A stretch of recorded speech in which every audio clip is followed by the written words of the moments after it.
সুপ্রিয় দর্শক শ্রোতা, আসসালামু আলাইকুম। দেশ অথবা দেশের বাইরে থেকে প্রিয় বন্ধুরা ঠিক এই মুহূর্তে যেখান থেকে বাস্তব জীবনের গল্প শোনার জন্য আমার সঙ্গে যুক্ত হয়েছেন আমি আপন। আর যে আপন জীবনের গল্পের 1512তম পর্বে আপনাকে এই প্রতিদিনের মতো স্বাগতম জানাচ্ছি। বন্ধুগণ, আজ আমি আপনাকে শোনাবো ময়মনসিংহের ভাই মোহাম্মদ রুবেল তালুকদারের জীবনের কলিজা কাঁপানো এক করুণ বাস্তব জীবন কাহিনী। বন্ধুরা, আজকের গল্পের টাইটেল রমজানে ফাঁকা কক্সবাজার নিয়ে বিক্রি করে দিলেন বউকে। আমরা রমজান মাসে দেখতে পাচ্ছি কক্সবাজারের দামি দামি হোটেলগুলোতে 50%, 60%, 70% ডিসকাউন্ট চলতেছে, কিন্তু তারপরেও সেখানে পর্যটক পাওয়া যায় না। সাগর পার সম্পূর্ণ ফাঁকা, মানুষ নেই। এইরকমই এক ফাঁকা জনশূন্য কক্সবাজার নিয়ে নিজের সুন্দরী বউকে বিক্রি করে দিলেন ময়মনসিংহের ভাই মোহাম্মদ রুবেল তালুকদার। কিন্তু কেন? এই কথা শুনে হয়তো প্রতিটা মানুষের মনেই রুবেল তালুকদারের জন্য ঘৃণা জাগবে, কিন্তু আসলে রুবেল তালুকদারের এই ছাড়া আর কোনো কিছু করার ছিল না। এটা শুধু একটা গল্পই নয়, আমার কাছে মনে হয় আমি আপনাকে নিশ্চিত করে বলতে পারি এই গল্প যদি আপনি নীরবে নিবৃতে খাটে শুয়ে শুয়ে শোনেন, মনের অজান্তেই চোখের জলে আপনার বালিশ ভিজে যাবে। হৃদয় ছিঁড়ে যাওয়ার মতো এক করুণ বাস্তব জীবনের গল্প। বন্ধুরা, সবাইকে অনুরোধ করব শুরু থেকে শেষ পর্যন্ত ময়মনসিংহের ভাই মোহাম্মদ রুবেল তালুকদারের জীবনের এই হৃদয় বিদারক করুণ বাস্তব গল্পটা আপনার প্রত্যেকে আমার মুখে শুনবেন এবং গল্প শেষে ভাই রুবেল তালুকদারকে ঠিক আপনার মতো করে একটা মন্তব্য কমেন্ট বক্সে লিখবেন। ধন্যবাদ সবাইকে। সুপ্রিয় বন্ধুগণ, আসসালামু আলাইকুম। আমার নাম মোহাম্মদ রুবেল তালুকদার, আমার বাড়ি ময়মনসিংহ বিভাগে। বন্ধুরা, আমি আমার জীবনের গল্পটা শুরু করার শুরুতে আপনাদেরকে আমার পরিবারের সম্বন্ধে জানিয়ে রাখি। আমার পরিবারে আমি আছি, আমার বাবা আছে, মা আছে, রয়েছে আমার দাদা দাদি সহ কাকা ফুফি। আমাদের পরিবারে আরও সদস্য রয়েছে আমার বড় একটা বোন সহ ছোট দুইটা ভাই। আমরা টোটাল 3 ভাই 1 বোন। আমাদের পরিবারটা ময়মনসিংহ বিভাগের অদূরের কোনো এক ছোট্ট অজপাড়া গায়ের এক নিম্ন মধ্যবিত্ত পরিবার। আমার বাবা পেশায় একজন মিনি ট্রাক ড্রাইভার। আমাদের এলাকাতে আমার বাবা একটা ছোট ট্রাক চালায় এবং ট্রাক চালিয়ে আমার বাবা খুব কষ্ট করে আমাদের পরিবারটা চালায়। যদিও বাবা পেশায় একজন ট্রাক ড্রাইভার ছিলেন, কিন্তু তারপর আমার বাবা খুবই দিনদার ফরজগার একজন মানুষ ছিলেন। 5 ওয়াক্ত নামাজ কালাম পড়তেন, দিনের পথে চলতেন এবং এক কথায় বলতে গেলে আমার বাবা আমাদের এলাকাতে সবচেয়ে ভালো একজন মানুষ ছিলেন। মুখ ভর্তি দাঁড়িয়ে ছিল, পাঞ্জাবি পরতো, সবসময় মাথায় টুপি রাখত। কিন্তু বাবার ওই যোগ্য সন্তান আমি হতে পারিনি। ছোটবেলা থেকেই পরিবারের অগাধ আদর আর ভালোবাসায় আমার জীবনটা একরকম নষ্ট হয়ে যায়। বাবা শখ করে আমাকে মাদ্রাসায় ভর্তি করায়, কিন্তু মাদ্রাসায় আমি হাতে গোনা কয়েকদিন যাই, এরপরে আমি মাদ্রাসায় যাওয়া বন্ধ করে দিই। বাবা মা যতই মারতো মাদ্রাসায় যাইতাম না, মাদ্রাসায় যাইতেই চাইতাম না এবং একটা পর্যায়ে দেখা গেল আমি সম্পূর্ণ বেপরোয়া হয়ে পড়ি। এক অন্যরকম উশৃঙ্খল বাজে জীবনযাপন করতে শুরু করি এবং এরকম করে আমার শৈশবের দিনগুলো কাটতে থাকে। আমার বয়স যখন প্রায় 10 থেকে 12 বছরের কাছাকাছি, সেই সময় আমার বাবা আমাকে ট্রাকে নিয়ে যায় ট্রাকের হেল্পারি করার জন্য। আব্বা ভাবলো যে ট্রাকের হেল্পারি করলে হয়তো বাস্তব দুনিয়া সম্বন্ধে বুঝতে পারবো, ভালো হয়ে যাব বা ভালো পথে আসবো। এই চিন্তা ভাবনা করেই আব্বা আমাকে ট্রাকের হেল্পারিতে নিয়ে গেল। কিন্তু দেখা গেল যে কুকুরের লেজ তো আর কখনো সোজা হয় না। আমাকে ট্রাকের হেল্পারিতে নিয়ে যাওয়ার পরেও আমি কোনো না কোনোভাবে আর ভালো হচ্ছে না। আব্বার সঙ্গে থেকেও আমি যত ধরনের খারাপ বাজে কাজ আছে সব কিছুই করে বেড়াচ্ছি এবং এরকম করতে করতে একটা পর্যায়ে আমার বাবা তখন আমাকে আস্তে আস্তে করে ওই মিনি ট্রাক চালানো শেখাচ্ছিল। একটু একটু একটু একটু করে বাবা তখন শেখাচ্ছিল, যে ড্রাইভিং শেখাচ্ছে। খুব ছোটোবেলা থেকে আমি তখন বাবার কাছে এই ড্রাইভিং গাড়ি চালানো শিখি। এত ছোট বয়সে আমি গাড়ি চালাই যেটা আসলে কেউ বিশ্বাসই করবে না। আমি অ্যাক্সেলেটার, ক্লাস এগুলো পায়ে পাইতাম না, আমি দাঁড়ায় দাঁড়ায় গাড়ি চালাইতাম। এরকম করে আব্বুর সঙ্গে তখন আমি খুব ভালো মাপের একজন ড্রাইভার হয়ে যাই। আমার বয়স তখন প্রায় 17 থেকে 18 বছরের কাছাকাছি। সেই মুহূর্তে আমার বাবা মানসিকভাবে অনেকটা দুর্বল হয়ে পড়ে, মানসিক শারীরিক সর্বদিক থেকে আব্বা অনেকটা দুর্বল হয়ে পড়ে। আব্বা যে লোকের ট্রাক চালাইতো, আব্বা তখন বলল যে ট্রাকটা আমাকে দেওয়ার জন্য, আমি চালাবো। তো যিনি ট্রাকের মালিক তিনি বললেন যে আপনার ছেলে এখনও ছোট, ওকে ঠিকঠাক মতো চালাইতে পারবে কিনা। আমার আব্বা বলে যে না, ও পারবে, কোনো সমস্যা নাই, ওরে আপনি দিয়ে দেন। এই কথা বলার পরেই তখন আমাকে এই ট্রাক দিয়ে দেওয়া হলো, যে তখন আমি একাই ট্রাক চালাইতাম। আমার আব্বা তখন ঘরের মধ্যে রেস্ট করতো, বাসায় থাকতো, আমি বিভিন্ন জায়গায় ট্রিপ নিয়ে যেতাম, ভাড়া মারতাম। এইভাবেই ধরেন আপনার দিন আর রাতগুলো পার হচ্ছিল এবং সবার সঙ্গে আমার সম্পর্কটা খুব ভালো ছিল। 1-1.5 বছর ট্রাক চালানোর পরে দেখলাম যে আসলে ওভাবে ইনকাম হচ্ছে না। যেভাবে ইনকাম হওয়ার কথা, পকেটে টাকা ঢোকার কথা, ওভাবে কিন্তু পকেটে আর টাকা ঢুকতেছে না। যখন দেখলাম যে না আসলে এভাবে তো টাকা ইনকাম করা যাচ্ছে না এবং ওভাবে টাকাও পাই না, তাহলে কি করা যায়? ইনকাম তো আর খুব বেশি ভালোভাবে হচ্ছে না। তখন আমার মাথার মধ্যে ভাই একটা নেগেটিভ চিন্তা চলে আসে। নেগেটিভ চিন্তা বলতে আমি যখন ট্রাক চালাইতাম ওখানে সবার সঙ্গেই আমার মোটামুটি ভালো একটা সম্পর্ক হয়ে যায়। সম্পর্ক হতে হতে কয়েকজন ট্রাক ড্রাইভার আমাদের এলাকারই আছে, আমাদের এলাকার বা আশেপাশের এলাকার, তারা মূলত বিভিন্ন ধরনের চোরাই টিপ মারে। চোরাই টিপ বলতে ধরেন আমাদের এদিক দিয়ে আবার ইন্ডিয়ার বর্ডার ছিল, তো বর্ডার থেকে আপনার বিভিন্ন ধরনের মাদক এটা সেটা আসতো, বা আপনার অবৈধ পথে চিনি, তারপরে বা অনেক ধরনের যেটা বলে যে ইন্ডিয়া থেকে অবৈধভাবে আসতো, এই জিনিসগুলো তখন তারা ভাড়া মারতো। তো দেখতো যে এইগুলোতে আসলে অনেক ভালো ইনকাম আছে। আর যিনি আমাদের ট্রাকের মালিক ছিলেন তিনিও আবার খুব হজ করে একজন মানুষ ছিলেন, খুবই হাজি মানুষ। তিনি বলে দিয়েছে যে কখনোই কোনো দিন খারাপ কোনো ভাড়া মারা যাবে না। আমার সারাদিনে যদি ইনকাম হয় আমি ওনার ইনকামের টাকা দিব, আর যদি ইনকাম না হয় তাহলে কোনো দাবি নেই, উনি ইনকামের টাকা চায় না। কিন্তু ওনার কথাই একটা, যে কোনোভাবেই আমি যাতে ভুলেও কোনো ধরনের খারাপ টিপ না মারি, বাজে কোনো টিপ মারারই, চোরা টিপ যাতে না মারি, এক কথায় বলতে গেলে অবৈধ কোনো টিপ না মারি। তো যাই হোক, এরকম করে উনি বলতেছে, কিন্তু আমার তো আর পেট চলে না। এই করতে করতে আমি তখন আস্তে আস্তে করে ওই বর্ডারে দুই একটা টিপ মারতে শুরু করি। বর্ডারে একটা দুইটা আপনার বিভিন্ন ধরনের মাদকের টিপ, এই টিপ ওই টিপ মারতেছি। তো তখন দেখা গেলো কি যে এরকম করে মোটামুটি ভালো টাকা ইনকাম করছি, ইনকামটাও ভালো হইতেছিল। এমত অবস্থার মধ্যে দেখা গেল যে বর্ডারে প্রচুর পরিমাণের কড়াকড়ি বসে গেছে। আমাদের যিনি অসি ছিল, অসি চেঞ্জ হয়েছে, নতুন অসি আসছে, এবং আসার পরে তিনি বর্ডারে এত বেশি পাহারা বসাইছে যে বর্ডারে আসলে চোরাই মাল নিয়ে যাওয়া বা যাওয়া আসা এটা আমাদের জন্য তখন দায় হয়ে দাঁড়াইছে, যে না কোনোভাবেই মালামাল নিয়ে যাওয়াও যায় না, আসাও যায় না। খুব বড় ধরনের বিপদে তখন পড়ে গেলাম। তো তখন ভাবতেছিলাম যে আসলে কি করা যায়, এখন কি করব। বর্ডারে আর আগের মতো ইনকাম নাই, আগের মতো চলাফেরাও করতে পারি না। বর্ডারের দিকে খালি ট্রাক গেলেও তারা ধরে বসে, বর্ডারের সাইডে ঢুকতে দেয় না কোনো কাজ ছাড়া। আবার এভাবে ট্রাক চালাতে চালাতে আমি আবার মাদকের সঙ্গেও জড়িয়ে পড়ি। বিভিন্ন ধরনের মাদক সেবন করা থেকে শুরু করে খারাপ খারাপ কাজের সঙ্গে আমি তখন জড়িয়ে পড়ি। তারপরে চিন্তা করলাম যে এখন কি করা যায়, কিভাবে এটা থেকে বাঁচতে পারি, টাকা কিভাবে ইনকাম করা যায়। পরে আমি আরেকটা সঙ্গের সাথে জড়িত হই। এরা হচ্ছে বিভিন্ন ধরনের আপনার চোরাই গরু, তারপরে ধরেন বিভিন্ন এলাকায় গরু চুরি হতো, ওই চুরি ওই রকমের চোরদের সঙ্গে তখন আমার একটা গ্রুপিং হয়। চোরদের সঙ্গে গ্রুপিং হয়ে চোরেরা বিভিন্ন জায়গায় যায়, চুরি করে, এবং ওই চুরির গরু তখন ট্রাকে করে আমরা সাপ্লাই দিতাম। তাই এই করে করে প্রায় অনেকগুলো দিন কেটে গেল। এমন করে একদিন হলো কি, একটা গ্রামের ভিতরে চুরি করার জন্য ঢুকছিলাম ট্রাক নিয়ে। তো ট্রাক নিয়ে চুরি করার জন্য ঢোকার পরেই সেই গ্রামের যে মানুষ ছিল তারা তখন হঠাৎ করে যারা গ্রামে চুরি করতে ঢুকছে এদেরকে ধরে ফেলে যখন গ্রামের ভিতর থেকে চিৎকার বের হয়, আমি তখন ট্রাক নিয়ে কোনো মতে পালাইছি। ট্রাক নিয়ে আমি তখন পালাইয়ে চলে আসছি মালিকের বাড়িতে রাতে ট্রাক এনে জমা দিছি। দেওয়ার পরে সকালবেলা দেখলাম ওই বাড়িতে পুলিশ, এবং যে চোরগুলোর ধরছে তাদেরকে মাইট দেওয়ার পরে তারা বলে দিছে আমি ওদের সঙ্গে আছি, এবং আমার ট্রাক কোথায় থাকে সেটা ঠিকানাও দিয়ে দিছে। তা পুলিশ দেখার পরে আমি কোনো রকমে সেখান থেকে ভাইগা পালাইয়ে চলে আসি বাড়িতে। এবং বাড়িতে আসার পরে এর পরের দিনে আমার আব্বাকে তখন ওই ট্রাক মালিককে খবর দেয়। খবর দেওয়ার পরে আমার আব্বা তখন যায়, গেলে পরে বলে যে তোর ছেলে এমন এমন ঘটনা ঘটাইছে, আমার ট্রাক নিয়ে চুরি করার জন্য গেছে এবং চোরেরা ধরা খাইছে, তোর ছেলে কোনো রকমের ট্রাক নিয়ে পালাই আসছে, তুই আমার এখানে এত বছর ধরে চাকরি করছিস, তোর সঙ্গে আমার কোনোদিনও খারাপ কোনো কিছু হয় নাই, তোর আমি নিজের ভাইয়ের মতো জানি, কিন্তু তোর ছেলে এত খারাপ, এবং জেনে শুনি এরকম একটা খারাপ ছেলেকে তুই আমার এখানে কাজে দিলি, কাজটা তুই ভালো করিস নাই। ওই হাজি সাহেব তখন আমার আব্বার উপরে খুব রাগ করে বলে যে আমি আমার ট্রাক আর তোর ছেলেকে দিব না, তুই তোর ছেলেকে অন্য কোনো কাজ দিয়ে দে, তারা অন্য কোনো কাজ করতে বল। তখনই বন্ধ হয়ে গেল আমার যেই শেষ একটা কাজ ছিল, ওই কাজটাও তখন বন্ধ। এরপরে আমি বাড়ির মধ্যে আবারও বসে গেলাম। তখন কি করব না করব কোনো কিছুই বুঝতে পারতেছি না, এক অন্যরকম সময় কাটতেছে। বাট আমি সেই সময়টাতে প্রচুর পরিমাণের মাদক সেবন করতাম, মাদক নিতাম, এবং যার কারণে দেখা যাচ্ছে আমার শারীরিক অবস্থা, চেহারা সব কিছু অনেক সুন্দর ছিল।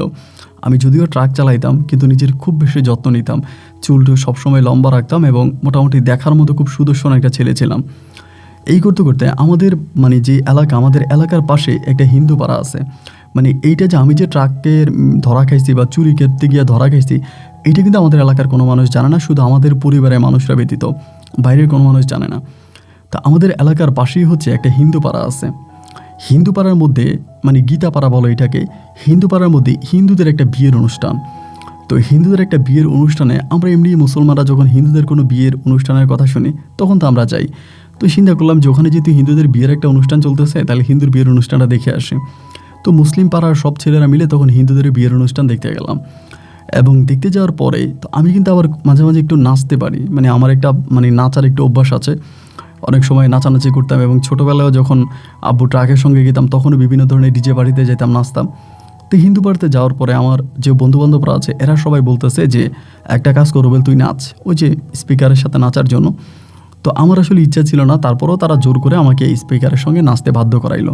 তা আমি তখন স্পিকারের সঙ্গে নাচলাম। হিন্দু পাড়ার বিয়ে, নাচানাচি করে ধরেন আমি চলে আসছি, ঘটনা ওখানেই শেষ। 3 দিন পরে হিন্দু পাড়ারই এক মেয়ে, ছোট্ট মেয়ে আর কি, ওই মেয়ে আমার কাছে আসছে, আইসে আমার এক চিঠি দিতেছে, এক চিঠি।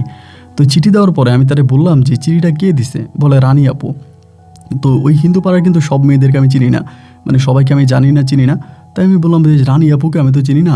পরে বলে আপনি চিঠি কালকে উত্তর লিখে দিয়েন, আমি আপনার চিঠির উত্তর নেওয়ার জন্য আসবো। তো চিঠিটা কিন্তু অনেক বড় ছিল, এটা খামের ভিতরে ঢোকানো ছিল। তো যখন আমি চিঠিটা খুললাম, ভিতরে দেখতেছি 2 কপি ছবিও দিছে এবং সাথে হচ্ছে চিঠি লিখছে। তাই ছবিগুলো দেখলাম যে খুবই সুন্দর, ফটো আকারে আর কি 2টো ছবি দিল, খুবই সুন্দর একটা মেয়ে। পরে মেয়েটারে দেখার পরে ছবি দেখার পর আমি চিনতে পারছি ওইটা আমাদের হিন্দু পাড়ারই একটা মেয়ে, বাট খুবই সুন্দর। মেয়ের বাবা সম্ভবত বিদেশে থাকে এবং মেয়ের মা হচ্ছে বাড়িতে থাকে, মেয়ের আর কোনো ভাই বোন নাই, এরকম আর কি।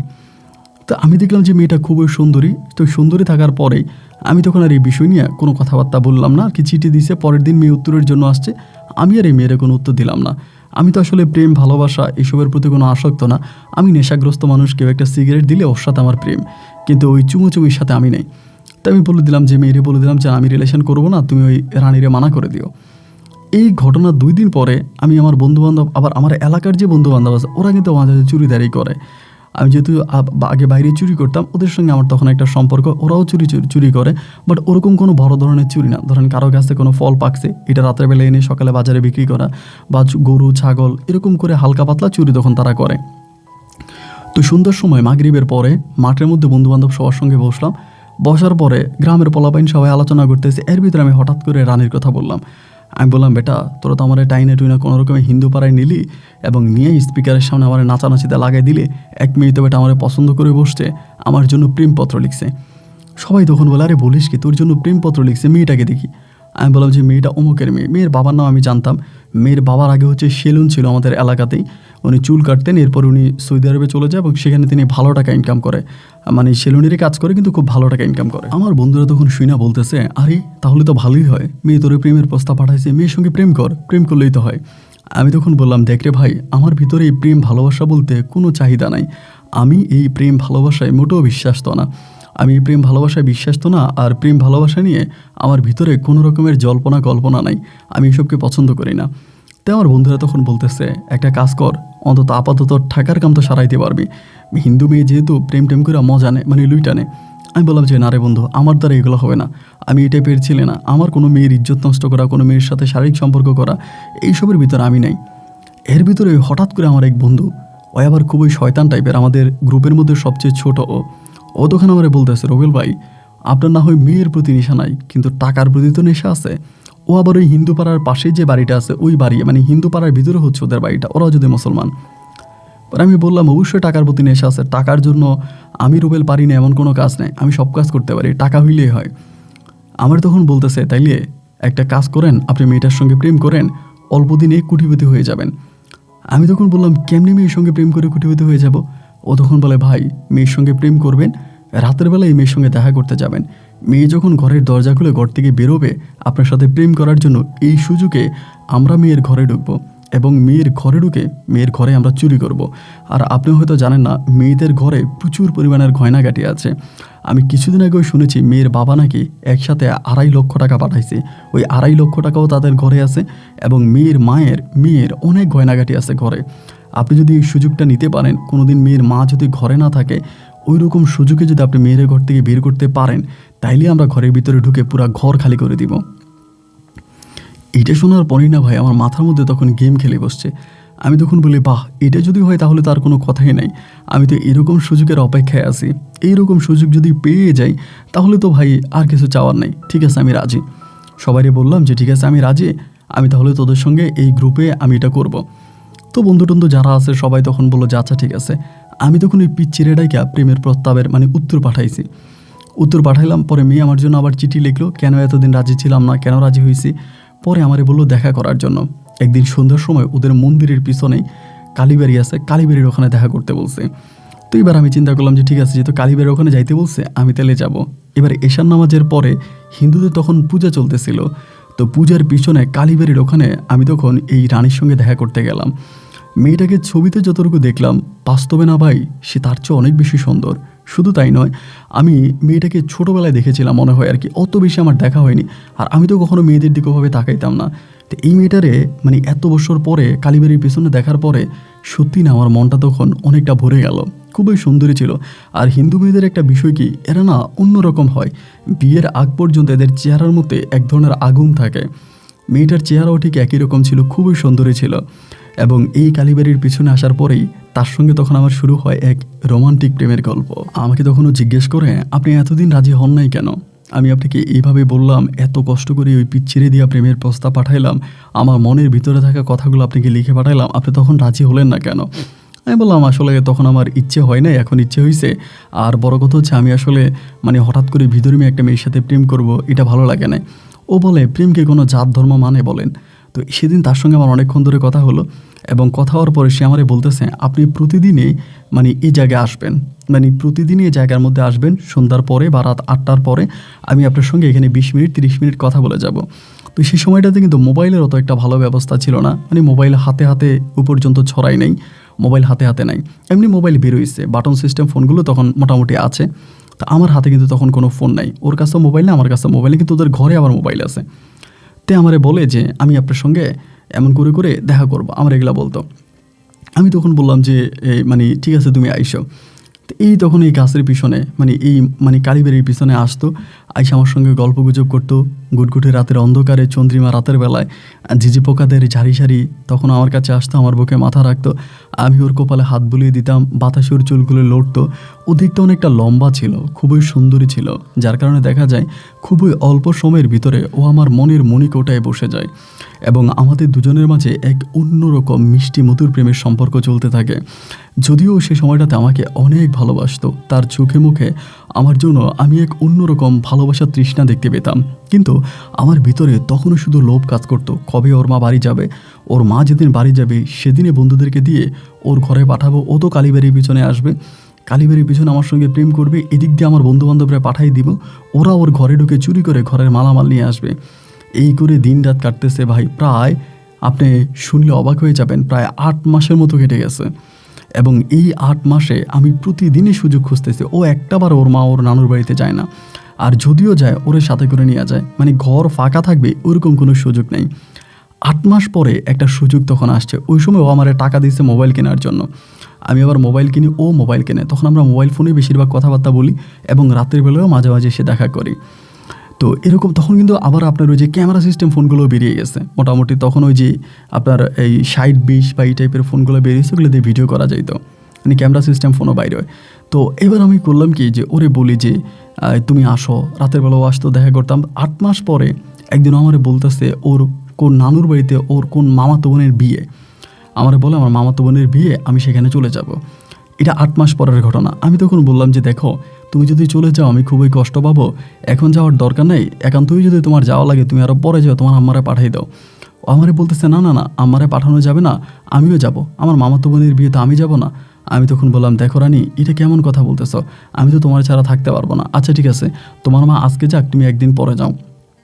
ও আমারে বলতেছে যে না, এই সেই মানে হাঙ্কি ভাঙ্কি করতেছে, এবং শেষ পর্যন্ত ও ওর মায়ের সঙ্গে চলে গেছে ও নানু বাড়িতে। চলে যাওয়ার পরে তখন আমি ওর সঙ্গে রাগারাগি করতেছি, জিদ দেখাইতেছি, এটা তুমি ভালো করো নাই, এবং তুমি আমার সঙ্গে এটা কেন করলা, এরপরে তুমি কেন চলে গেলা, এই করতে করতে হঠাৎ করে ও যাওয়ার 2 দিন পরে আমাকে বলতেছে আমার ঠাকুমা অসুস্থ, আমি ঠাকুমারে দেখতে আসবো বাড়িতে, আপনার সঙ্গে দেখা করব। আমি বললাম ঠিক আছে, তুমি ঠাকুমারে দেখতে আসো, তাইলে কি তুমি থাকবা? ও বলে না, ঠাকুমারে দেখে চলে যাব। আমি বললাম না না না, একটা রাত থাকো। ও আমার বলে আমি 1 রাত থাকবো, ঘরে আমার একা একা ভয় লাগে, আমি ঘরে একা একা থাকতে পারবো না। আমি তখন বললাম আচ্ছা ঠিক আছে, তোমাদের ঘরে আমি সহ থাকবো, আমি ঢুকলে তো সমস্যা নাই। ও বলে না, আপনি যদি আসেন তাহলে আমি থাকবো। আমি যে আচ্ছা ঠিক আছে। এইবার ও করলো কি, ওর ঠাকুমারে দেখার জন্য ও তখন বাড়িতে আসছে। বাড়িতে আসার পরেই আমার তখন জানা গেল যে রাত্রেবেলায় সবাই ঘুমায় গেলে আপনি আমার ঘরে চলে আসেন। মোটামুটি রাতে সবাই ঘুমিয়ে গেছে, আর আমি আমার বন্ধুদেরকে রেডি করে রাখছি যে আমি তোদেরকে যখনই সিগন্যাল দিব তখনই তার ঘরে ঢুকবি এবং তার ঘরে ঢুকে তখন তোরা চুরি করে বেরিয়ে যাবে। মানে সেদিনে হচ্ছে রানীর সঙ্গে আমার প্রেমের গল্প শেষ হয়ে যাবে, এরপরে আর কখনোই রানীর সঙ্গে আমার কথা হবে না। আমি এমনটাই চিন্তা ভাবনা করে আসতেছিলাম। যাই হোক, এভাবেই তখন যাচ্ছে। এরকম করতে করতে আমি তখন বললাম যে মানে রানীরে বললাম এই ওদের ঘরের ভিতরে ঢোকার ব্যবস্থা করলাম, ওরে ফোন দিলাম। পরে বলতেছে যে আপনি আসেন। তখন সবাই ঘুমিয়ে গেছে, পাড়া পুরো শান্ত হয়ে গেছে। আমি ওদের বাড়ির পিছন থেকে আস্তে আস্তে ওদের ঘরের দিকে গেলাম। ও ঘরের দরজা খোলাই ছিল, ঘরে ঢুকে গেলাম, দেখলাম ও খাটে শুয়ে আছে। তো ও খাটে যেভাবে শুয়ে আছে, ও আমার সঙ্গে কোনো না কোনো একটা সম্পর্কে লিপ্ত হতে চাচ্ছিল। যখন আমি ওর ঘরে ঢুকলাম তখন এমনটাই আমি অনুভব করলাম যে কিছু একটা করতে চায়, কিন্তু আমার ভিতরে না এই ধরনের কোনো অনুভূতি ছিল না যে আমি ওর সঙ্গে কোনো একটা সম্পর্কে যাব বা ওরে কিছু একটা করব। মানে এই ধরনের কোনো ফিলিংস অনুভূতি আমার ভিতরে ছিল না। আমার ভিতরে একটা কিছুই ছিল যে যেভাবেই হোক ওর ঘর থেকে আমাকে চুরি করতে হবে, চুরি করে আমার মালামাল টাকা পয়সা এগুলো নিয়ে ভাগতে হবে। কোনো প্রেম ভালোবাসা, কোনো রোমান্স টোমান্স এগুলো কিছুই না। তা এই করে করে তখন ভিতরে ঢুকলাম এবং ঢুকার পরে রাত্র প্রায় তখন 12টা কি 1টার মতো বেজে গেছে।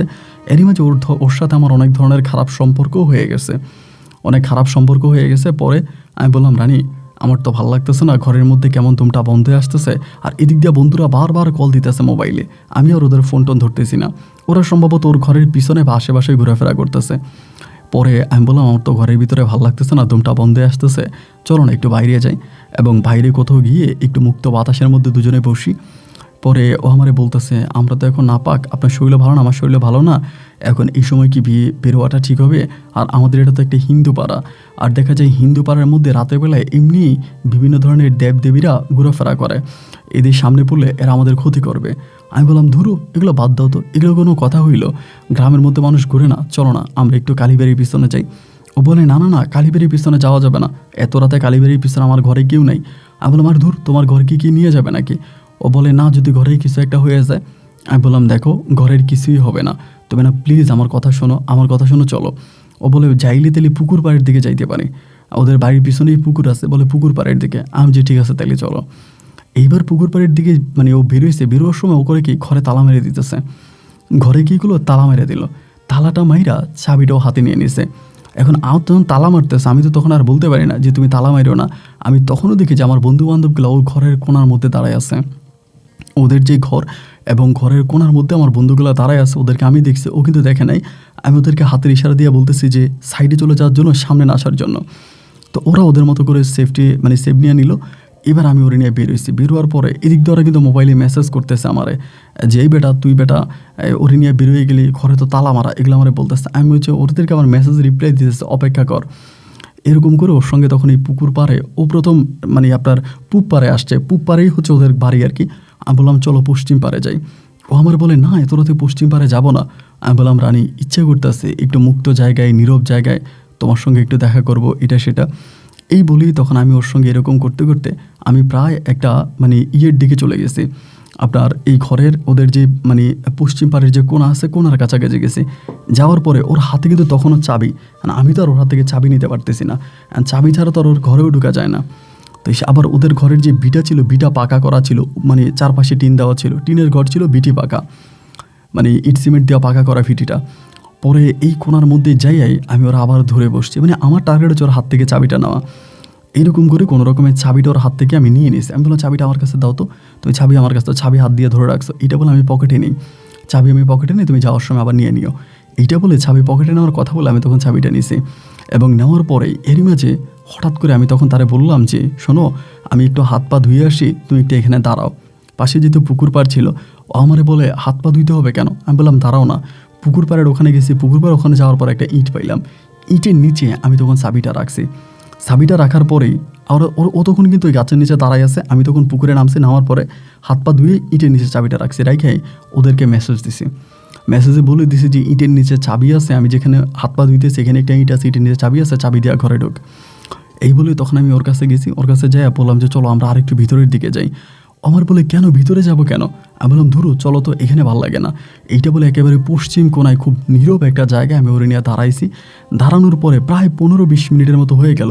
আমি চিন্তা করতেছি কিরে চুরি করতে গিয়ে এত সময় লাগে নাকি, এত সময় লাগে কেন, ওরা কিছু করতেছে না কেন? 15-20 মিনিট পরে হঠাৎ করে ওদের পাড়া থেকে পড়লো চিৎকার। ওদের বাড়ির ওদিক থেকে চিৎকার পড়ছে, চোররে চোররে চোররে বলে দিছে চিৎকার। যখনই চিৎকার দিছে আমি তখন রানী বলতেছে, আল্লাহ আমাদের বাড়িতে মনে হয় চুরি হইতেছে। আমি এটা বলি, ও তখন বলে, আল্লাহ আমি তো ধরা খেয়ে যাবো। আমি বললাম তাহলে তুমি দৌড় দাও, বাড়ির দিকে যাও। চাবি কেউ আমার জিজ্ঞেস করে নাই, চিৎকার পড়ছে। ও তখন এই পশ্চিম পাড় থেকে দিছে বাড়ির দিকে দৌড়, আর আমি এই জমি দিয়া দিলাম অন্যদিকে দৌড়। দৌড় দিয়া কোনো রকমে আমি পার হয়ে জায়গায় আসছি। আইসা আমার বন্ধুদের মোবাইলে কল দিতেছি, এবং 2টা কল দেওয়ার পরেই কলটা তখন সে পাড়ার একজনে রিসিভ করছে। মানে রানীদের পাড়ার এক হিন্দু লোকে রিসিভ করছে। রিসিভ করে বলো, এই কে রে তুই? এটা বলার পর আমি তখন লাইনটা কেটে ফোনটাই বন্ধ করে দিলাম। বন্ধ করে দেওয়ার পরে আমি আল্লাহ করে কোনো রকমে চিন্তা করলাম বাড়ির মধ্যে যাব। বাড়ির উঠানে গেছি। উঠানে যাওয়ার পরে ভাবতেছি, ওরা যেহেতু ধরা খাইছে, ওদেরকে মাইর দিলে তো ওরা আমার নাম বলে দিবে। ওরা তো আমার নাম বলে দিবে, আমি এখনই বাড়িতে যাব না, আমি একটু আড়ালে থাকি, দেখা যায় কী হয়। পরে বাড়ির পিছনে আমাদের একটা বিলের মতো জায়গা আছে, বিলের মধ্যে দাঁড়ায় আছি। এই সময়ের ভিতরে প্রায় ঘন্টা দেড়েক পরেই, 1-1.5 ঘন্টা পরে এদিক দিয়ে হিন্দু পাড়াতে প্রচুর পরিমাণের চিৎকার চেঁচামেচির শব্দ শোনা যাইতেছে। মানে ওদেরকে মারতেছে, যে ওরা চিল্লাইতেছে। আবার আমাদের মুসলিম পাড়ারও অনেকে এই দৃশ্য দেখার জন্য ওই হিন্দু পাড়াতে গেছে, যে পোলাপাইনে মারতেছে, পিটাইতেছে, এগুলো দেখার জন্য গেছে। এদিক দিয়ে আমি তখন এই কোণার মধ্যে দাঁড়াই আছি। কিছুক্ষণ পরেই ভাই যেমনটা চিন্তা করলাম তেমনটাই হিন্দু পাড়ার থেকে কয়েকজন আমাদের বাড়িতে আসছে এবং আইসা আমার আব্বারে ডাকছে। আমি তখন বাড়ির পিছনে, আমি কিন্তু ঘরে ঢুকি নাই, ঘরের পিছনে। আব্বারে ডাকার পরে বলতেছে, রোবেল কই? আমার আব্বা বলে, রোবেল তো ঘরে নাই। পরে বলে, রোবেল চুরি করতে গেছিল, বাকিগুলোরে ধরছি, রোবেলরে ধরতে পারিনি, রোবেলে জানে পালায় আসছে, ওরে তাড়াতাড়ি বের করেন, নাইলে কিন্তু অস্তিত্ব ঠিক থাকবে না, হিন্দু মুসলিম একটা বিবাদ লেগে যাবে। আমার আব্বা বলে, দেখো আসলে রোবেল চুরি করছে না কি করছে আমি তো জানি না, ও তো সন্ধ্যার পরে ঘরে আসে নাই, ও তো সন্ধ্যার পরে বাইরে যদি চুরি করিয়ে থাকে এটার বিচার হবে। এই ঘটনার মধ্যেই তখন এই রানী আমারে কল দিতেছে। এখন আমি ওর কলটা কেমনে রিসিভ করি, মানে কীভাবে ওর কলটা রিসিভ করবে? ইতিমধ্যে তো সবাই জেনে গেছে, এবং সেখানে ওদেরকে মাইর দিছে, ওদের মেসেজও নাকি ওরা, মানে এই ছেলেগুলো বলতেছে যে ওদের মোবাইলে মেসেজ পাওয়া গেছে, তারা মেসেজও লিখছে, এবং ও কোথায় মানে ইট রাখছে ওইটাও বলছে।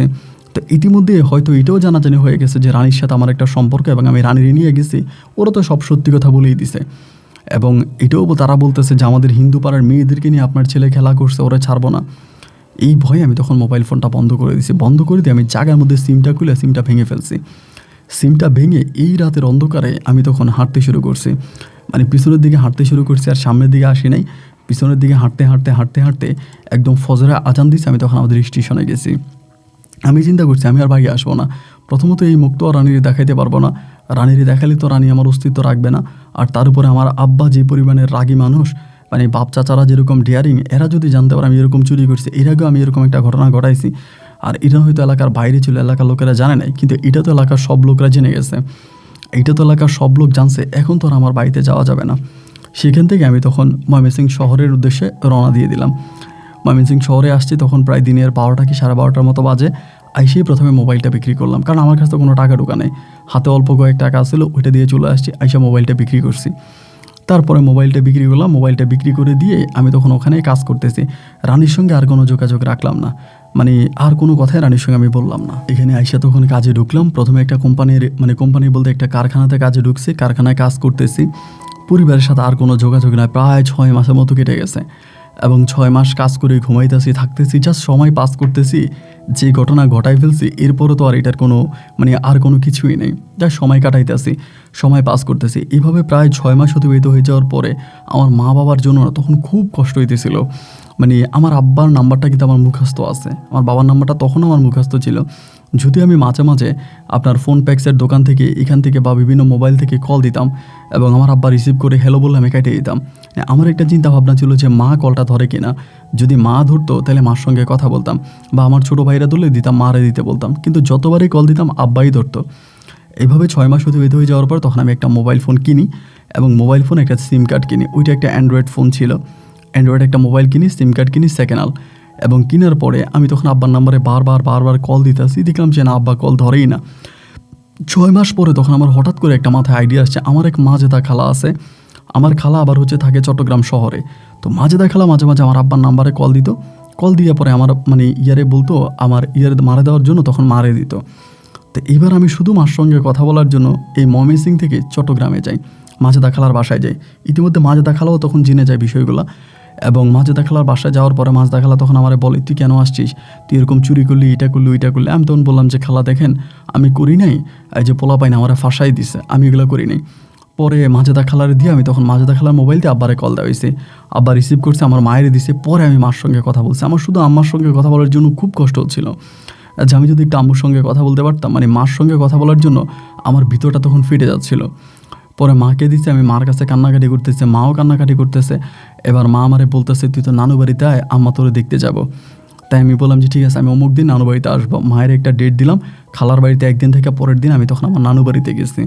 নানু বাড়িতে যাওয়ার পরে মা তখন আমার একেবারে ছোটো যে ভাই আছে, আমার ছোটো ভাই রইলে মা তখন আমার নানু বাড়িতে আসছে। আসার পরে যেহেতু স্বাভাবিক, মা আমার জড়ায় ধরে চিৎকার করে কান্না করতেছে, কান্নাকাটি করতেছে যে আমার একটা মাত্র ছেলে, তুই আমার বড় ছেলে, কেন এরকম ঘটনা ঘটলো। আমিও মার একই কথা বলতেছি যে মা দেখো, এই ঘটনার সঙ্গে আমি মোটেও জড়িত না, আমি এটা করি নাই, এবং এটা তারা আমারে ফাঁসাই দিছে, তারা এটা আমারে ফাঁসাই দিচ্ছে, আমি এটা করতে চাই না। এরকম করে আমি তখন মোটামুটি এদেরকে বুঝাইছি বা বলছি। বলার পরে আম্মাও তখন কথাবার্তা বলছে। বলে এবার আম্মুর সঙ্গে, আমার ছোটো ভাইদের সঙ্গে মাঝে মাঝে আমার ফোনে কথাবার্তা বলা হতো, বা বাড়ির আশেপাশের লোকজনের সাথে।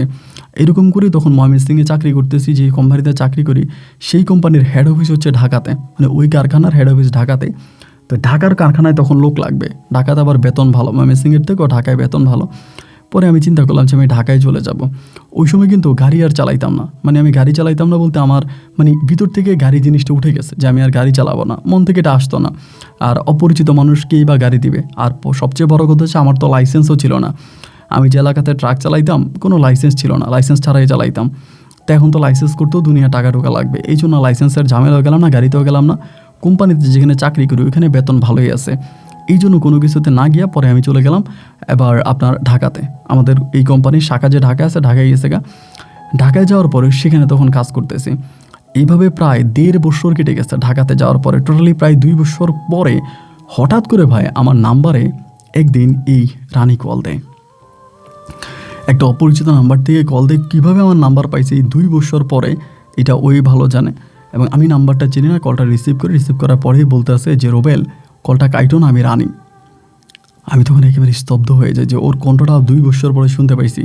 যত যাই হোক, আমি মানে সত্যি কিন্তু ওরে কিছুটা হলেও ভালোবাসছিলাম মন থেকে, যে ওর ঘরে চুরি করার তো আমার মূল টার্গেট ছিল, কিন্তু ওর প্রতি আমার ভালোবাসা ছিল। পরে ও কলটা দিয়েই কান্না করতেছে, হুফিয়ে কান্না করতেছে। আমি বললাম কান্না করতেছো কেন? ও আমাকে বলে, তুমি এই কাজটা কীভাবে করলো আমার সঙ্গে? তুমি আমার দুর্বলতার সুযোগ নিয়ে আমার সঙ্গে প্রেম ভালোবাসা করে তুমি আমার ঘরে চোর ঢুকাই দিলা। আমি তখন বললাম, রানী দেখো, আমি তোমার ঘরে চোর ঢুকাই নাই, এরা এগুলো মিথ্যা কথা বলছে। মানে যেমনটি আমি আমার আব্বা আম্মাকে বলছিলাম তেমন কথা রানীকেও বলছিলাম যে রানী আসলে ওরা মিথ্যে বলছে, নিজেরা বাঁচার জন্য আমারে ফাঁসাই দিছে, আমি আসলে এরকম চুরি টুরি করি না বা এগুলোর সঙ্গে আমি জড়িত না। ও তখন আমারে বলে, জানো আমি নিজের চোখে না ওদের মেসেজগুলো চেক করছি, ওদের কাছে যে মোবাইল ছিল ওই মোবাইলে যে তুমি তাদেরকে মেসেজ পাঠাইছ, এবং আমি হাত পা ধুইতেছি, এবং হাত পা ধুয়ে এখানে একটা ইট আছে, ইটের নিচে চাবি রাখা আছে, এগুলো যে তুমি মেসেজ করছো এই মেসেজগুলো আমি না নিজের চোখে দেখছি। তুমি আমার সঙ্গে এমন বেইমানিটা কীভাবে করলা বলো তো? আমি বললাম, তাহলে তো জেনেই গেছো যে আমি খারাপ মানুষ, তো আজকে 2 বছর পরে এই খারাপ মানুষটাকে কল দেওয়ার কী দরকার ছিল বলো? ও আমাকে বলতেছে, তুমি খারাপ মানুষ ছিলা, আমি তো আমার মনরে বুঝাইতে পারি নাই। আজকে এই 2টা বছরও আমি মন থেকে তোমাকে একটা সেকেন্ডের জন্য সরাতে পারি নাই। এখনও আমার মনের ভিতরে গুনগুন করে শুধু তোমার নামে বাঁচতে থাকে, আমি আসলেই তোমাকে ভালোবাসি, এখনও মনে হয় আমি তোমাকে ভালোবাসি। হ্যাঁ বললাম, রানী এসব কথা বাদ দাও, আমাদের মাঝে এখন আর কোনো সম্পর্ক নাই, 2 বছর হয়ে গেছে। আমি তো ভেবেছিলাম মনে হয় তোমার বিয়ে শাদী হয়ে গেছে, এটাই ভাবছিলাম, কিন্তু এত বছর পর যে তুমি আমাকে ফোন দিবা এটা না আমার বিশ্বাসও হয় নাই। আমার নাম্বারটা কই পাইছো? ও বলে, তোমার ছোটো ভাইয়ের কাছ থেকে বহু কষ্ট করে তোমার নাম্বারটা ম্যানেজ করছি। আচ্ছা রোবেল, আমরা কি একটু দেখা করতে পারি? আমি বললাম, না আমি দেখা করবো না। ও বলে, তুমি কোথায় থাকো? আমি আগে ময়মনসিংহ শহরে ছিলাম, ওখান থেকে এখন ঢাকায় চলে আসছে, আমি ঢাকায় আসি। ও বলে, মাঝে মাঝে একটু কল দিলে কথা বলা যাবে? আমি বললাম, হ্যাঁ দিবা, তুমি কল দিবা, কথা বলবা, তাতে কি? ও বলে, আচ্ছা ঠিক আছে।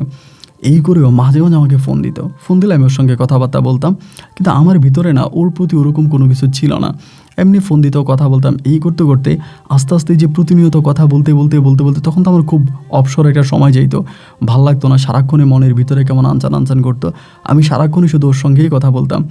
এরকম করতে করতে দেখা যায় যে একটা পর্যায়ে ও তখন আমার মানে আমি তখন ওর প্রতি কিছুটা মোটামুটি দুর্বল হয়ে যাই, এবং এই দুর্বল হয়ে যাওয়ার পরেই ও তখন আমারে বলতেছে যে ওর পরিবার থেকে ওর বিয়ে দিয়ে দিবে, ওর বাবা আসছে বাংলাদেশে এবং ওর বিয়ে দিয়ে দিবে, ও আমার কাছে চলে আসবে। আমারে বলতেছে যে আমি তোমার কাছে চলে আসবো, আমি তোমারে ভালোবাসি, আমি অন্য কাউকে বিয়ে করতে পারবো না, তুমি কোথায় আছো আমাকে বলো, আমি চলে যাব।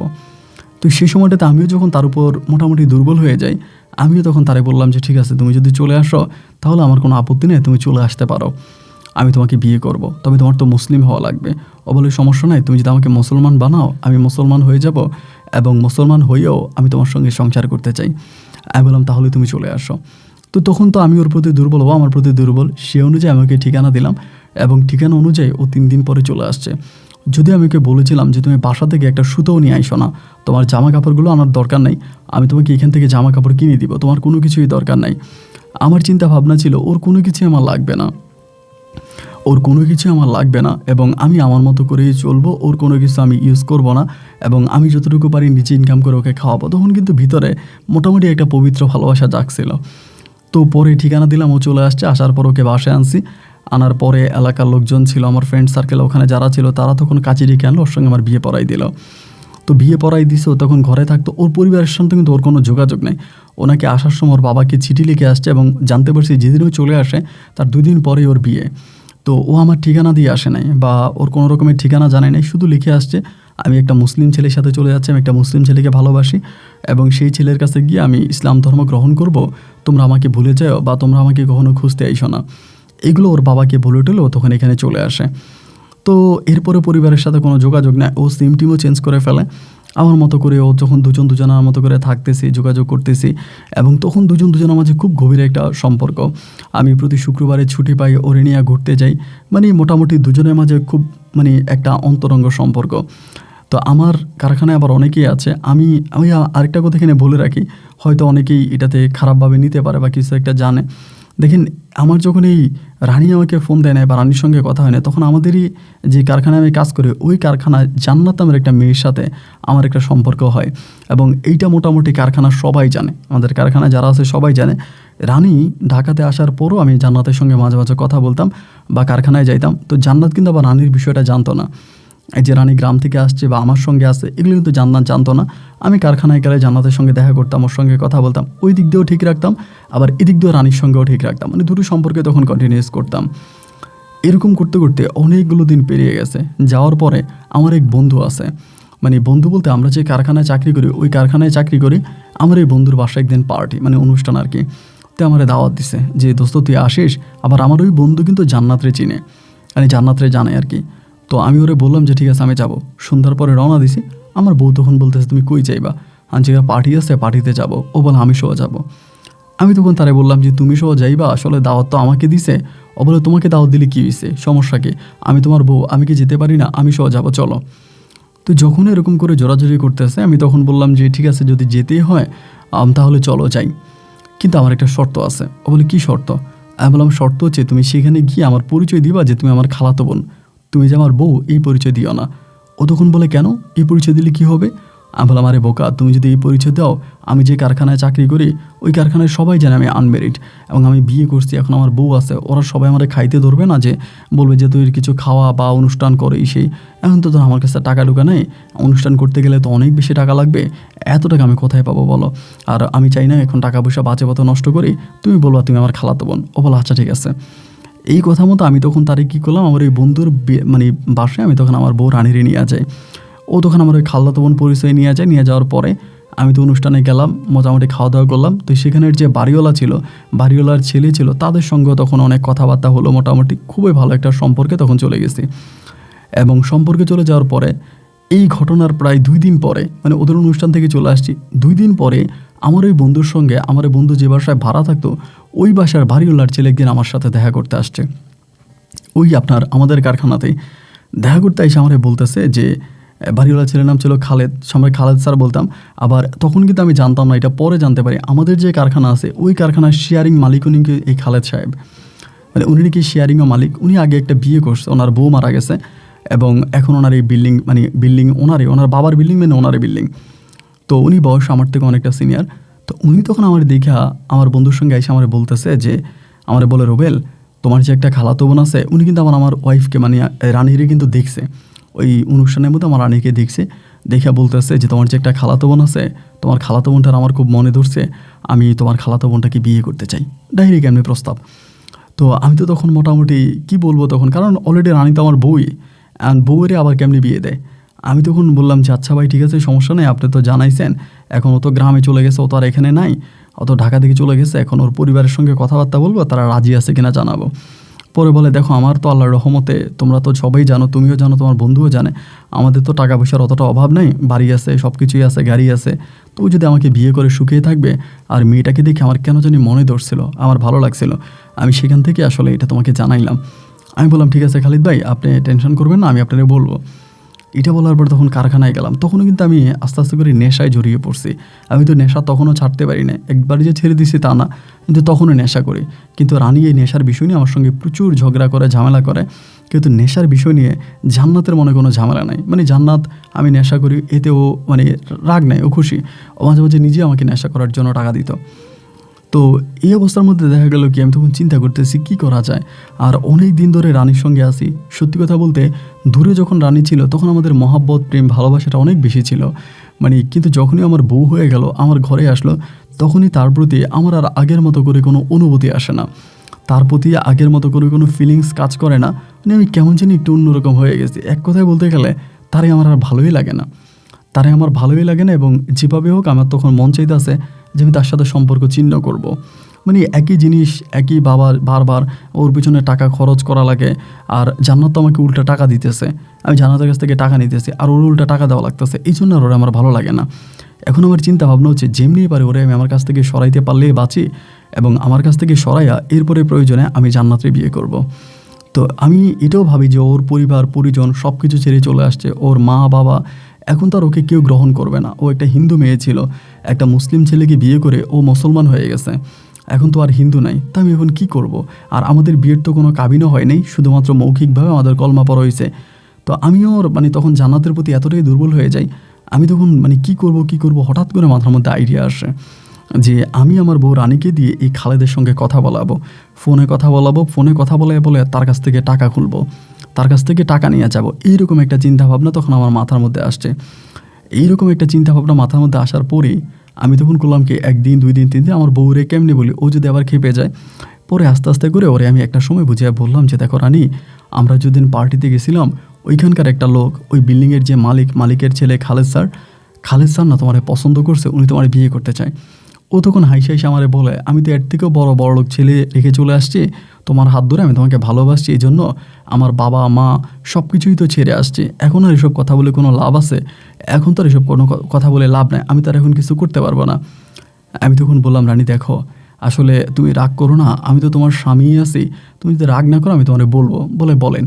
আমি বললাম তুমি না ওই লোকটার সাথে ফোনে কথা বলো, এবং ফোনে কথা বললে মাঝে মাঝে কিছু টাকা পয়সা পাওয়া যাবে, আমাদের তো এমনি খুব অভাব, আমি একটা চাকরি করি, কয় টাকা বা বেতন পাই, ঠিকমতো চলা হয় না, তুমি ওর সঙ্গে কথাবার্তা বলো, আমরা কিছু টাকা টুকা পাবো, তুমি ওর সঙ্গে কথাবার্তা বলো। রানী আমার তখন খেপে গেল যে না, এটা আপনি কী বলতেছেন? আপনি আমার স্বামী হয়ে আরেকটা লোকের সঙ্গে আমাকে কথা বলতেছেন, এইটাকে আপনি ঠিক করতেছেন? আমি বললাম ধুরো, কথা বললেই কি তুমি তার হয়ে গেলা? কথা বললেই তো তুমি তার হয়ে গেলা না, কথা বললে আর কী হবে, তুমি তার সঙ্গে কথা বলো। এইরকম করে করে তখন এই রানীর সঙ্গে আমি এই খালেদ স্যারের কথা বলাই দিতাম। তো আমি বলতে খালেদ স্যারের নাম্বার দিছি, খালেদ স্যার ওরে ফোন দিত, ও আমার পাশে শুয়ে কথা বলতো। আর ভাই, একটা ছেলে যে একটা মেয়ের প্রতি কেমন দুর্বল হতে পারে, এইটা খালেদ স্যারে না দেখলে আমি বুঝতাম না। মধ্যবয়স্ক একটা লোক, মানে ওর জন্য পাগল হয়ে গেছে। ও যখন বলতেছে যে আমার তো এখন এটা কিনবো, আমার টাকা লাগবে, হ্যাঁ তোমার টাকা লাগবে, কীভাবে পাঠাইতে হবে, মানে টাকা চাওয়া মাত্র উনি টাকা দিয়ে দিত, মানে টাকা চাওয়া মাত্র টাকা দিয়ে দিত। মানে এত পরিমাণের পাগল ছিল যা বলার মতো না। ওর জন্য গিফট পাঠাইতো, টাকা পাঠাইতো, এবং মানে এক কথা বলতে গেলে ওর জন্য পাগল হয়ে গেছে। এরকম করে সময়গুলো কাটতেছে। এবং এই ঘটনাটা তখন আমার যে একটা বন্ধু আছে ঢাকাতে, আমি আমার ওই বন্ধুর সঙ্গে তখন বিষয়টা শেয়ার করি। মানে পুরো বিষয়টা শেয়ার করি যে খালেদের বাসায় যে থাকে আর কি, খালেদ স্যারের বাসায় আমার যে বন্ধুটা ভাড়া থাকে, আমার ওই বন্ধুর সঙ্গে শেয়ার করি। আমার ওই বন্ধুকে বলি তুই জান্নাতরে বলিস না, তাহলে তো আগুন লেগে যাবে, এমন ঘটনা। আমার বন্ধু তখন বলতেছে দোস্ত রে, তোরা তো ভালোই টপ মারছিস, এই খালেদ স্যারের কিন্তু কোটি টাকা, তার কিন্তু টাকা পয়সার কোনো অভাব নাই, এবং কোনোভাবে যদি তার একটাবার ফাঁসানো যায়, কোনোভাবে আটকানো যায়, তাহলে তার কাছ থেকে কোটি টাকা নেওয়া যাবে। এবং তার কাছে টাকা কোনো বিষয় না, তার কাছে টাকা হয়েছে হাতের ময়লা। তার দুবাইতে ব্যবসা আছে, দুবাইতে তার কোটি টাকা আছে, তুই অল্প সময়ের ভিতরে বড়লোক হয়ে যেতে পারবি। আমি তখন বললাম, তো কথা তো ঠিকই বললি, এটা তো খারাপ বলিস নাই, কিন্তু এটা কেমনি কী করা যায়? ও আমার বলে, প্রসেসটা তাহলে আমি তোরে শিখাই দিই। তুই যেহেতু জান্নাতের পছন্দ করিস, জান্নাতের প্রতি তোর প্রেম ভালোবাসা, এই রানীর সঙ্গে তো তোর থাকার কোনো দরকার নাই, আর তুই আগে পরে রানীর ছেড়েও দিবি। আমি বললাম, হ্যাঁ আমি ছেড়ে দিব। তা বলে যদি ছেড়েই দেস তাহলে যেমনি পারো অন্তত একটা বার খালেদ স্যারের সাথে রানীর শোয়াই দে। রানী যদি একটা বার খালেদ স্যারের সাথে শুয়ে যায়, আর এটা যদি তুই কোনো রকমে ভিডিও করে একটু রাখতে পারিস, এই ভিডিও দিয়া খালেদ স্যারের কাছ থেকে কোটি কোটি টাকা নেওয়া যাবে। আমি তখন বললাম, দোষ, এটা তো তুই দারুণ একটা কথা বলছিস, এটা তো খুব ভালো একটা বুদ্ধি, এটা যদি আমরা অ্যাপ্লাই করতে পারি তাহলে আমি তো অনেক বড় হয়ে যেতে পারবো।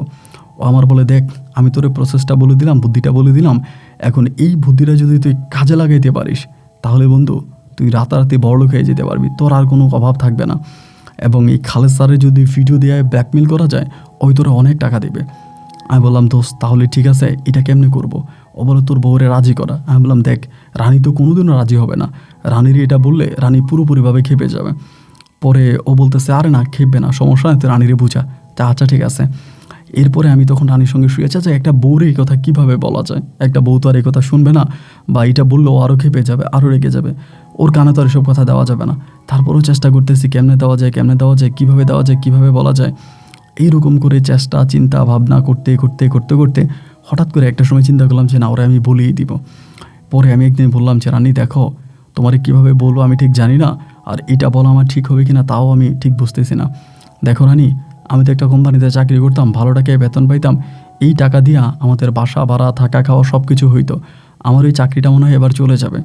ও আমাকে বলতেছে, কেন চাকরি চলে যাবে কেন? আমি বললাম, চাকরি আমার খেয়ে ফেলবে খালেদ স্যার। পরে বলে, খালেদ স্যার কেন? তোমার খালেদ স্যারের চাকরি খাবে কেন?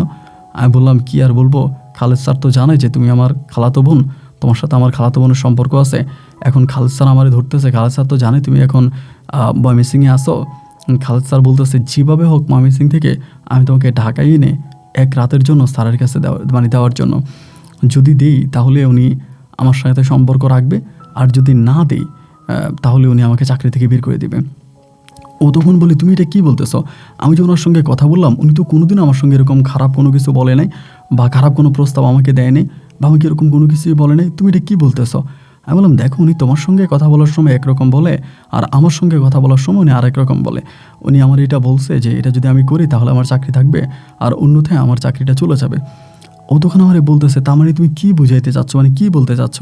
আমি বললাম, দেখো আমি বোঝাতে চাচ্ছি বা বলতে চাচ্ছি তোমাকে এটাই, যে তুমি যদি অন্তত একটা রাতের জন্য আমাদের রুমে বা যে কোনো একটা রুমে খালেদ স্যারকে অন্তত একটা রাতের জন্য একটু সময় দাও, খালেদ স্যার তোমার সাথে থাকলো, এবং থাকার পরে এরপরে ধরো আমরা এমন আর কি আমার চাকরিটা থাকলেও কোনো সমস্যা নাই।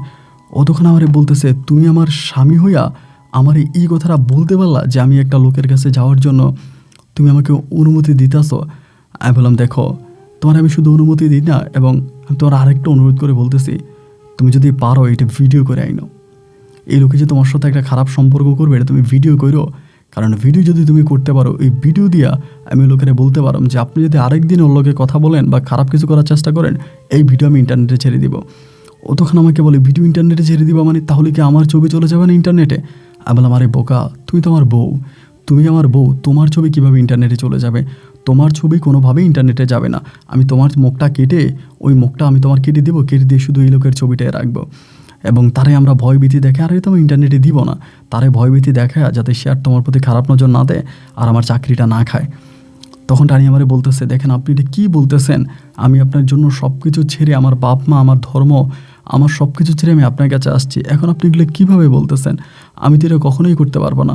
আমি তখন বললাম, রানী দেখো, তুমি যদি এটা না করো তাহলে আমাদের না খেয়ে মরতে হবে। এই ব্যস্ত ঢাকা শহরে কে আমাদেরকে এক মুঠো খেতে দিবে, কে আমাদেরকে থাকতে দিবে? আমরা না থাকার জায়গা পাবো, না খাওয়ার জায়গা পাবো। রানী রে, ও বউ, আমি তো তোমারে ছেড়ে দিব না, আমি তো তোমার স্বামী, আমি তোমার স্বামী হিসাবে তোমারে বলতেছি তুমি এটা করো, তুমি বিশ্বাস করো তোমার কোনো ক্ষতি হবে না, এটা কেউ জানবে না, আমি কারো কাছে বলবো না, চার দেওয়ালের মধ্যে তুমি আর আমি ছাড়া আর কেউই জানবে না। ও তখন আবার নামাজ কালাম পড়তে একটু আমারে বলে, আমি ভেবেছিলাম মুসলিম ধর্মের ছেলেগুলো অনেক ভালো হয়, যার জন্য নিজের ধর্মটা ছেড়ে একটা মুসলিম ধর্মের ছেলেকে বিয়ে করলাম, অথচ মুসলিম ধর্মের ছেলে যে এমন হয় আমার জানা ছিল না। আমি বললাম, রানী তুমি আমাকে এরকম করে বলো না, মুসলিম ধর্মের সব ছেলেরা খারাপ না, আর আমিও না খারাপ হই নাই, কিন্তু দেখো এই সময়ের ভিতরে এটা ছাড়া আমার কাছে আর কোনো পথ খোলা নাই, আমার কাছে আর কিছু করার নাই রানী, তোমাকে অনুরোধ করে বলতেছি তুমি এটা করো না। ও তখন আমার দিকে তাকায় চোখের পানিগুলো ঝরাইতেছে আর বলতেছে, চাকরি বাঁচানোর জন্য নিজের বউরে এক রাতের জন্য অন্য কারো হাতে তুলে দিবা? আমি বললাম, রানী শুধু তুলে দিব না, তুমি তার সঙ্গে থেকে গোপনে ভিডিওটা করে নিবা, এবং ভিডিওটা করে নিলে আমার চাকরিটাও বাঁচবে, তুমিও আর তার কাছে যাওয়া লাগবে না। এবং এরকম করে ও রানী আসলে এমন মেয়ে ছিল, ওরে আমি যা বুঝাইতাম আমার তাই বুঝতো, মানে আমার কথার বাইরেও কোনো কথা বলতো না, আমি যেমনি বুঝাইতাম এমনি বুঝতো। এইরকম করেই তখন তারা আমি আস্তে আস্তে আস্তে আস্তে করে আমার কন্ট্রোলিংয়ে নিয়ে আসি। আমার কন্ট্রোলে গিয়ে এনে তাকে আমি সম্পূর্ণভাবে বুঝিয়ে ফেলি, এবং ও তখন বুঝতে পারে। বুঝতে পারার পরে ও তখন বলতেছে যে ঠিক আছে, ওনাকে তাহলে বলো কীভাবে। তখন কিন্তু রানী ওর সঙ্গে কথা বলে না, মানে এই স্যারের সঙ্গে, খালেদ স্যারের সঙ্গে আর কথা বলে না, খুব কম, 1 মিনিট 2 মিনিট বলে কেটে দেয়। আবার এই খালেদ স্যারের সঙ্গে আবার আমার বন্ধু আছে, আমার বন্ধু আবার খালেদ স্যারের সঙ্গে এই বিষয়গুলো শেয়ার করে।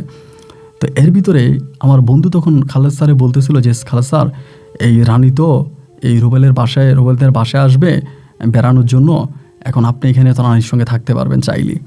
এইটা শোনার পরে খালেদ স্যার তো খুশিতে বাকবাকুম হয়ে যায়, বলো কি? বলে হ্যাঁ, রুবেল ব্যবস্থা করে দিবে বলছে।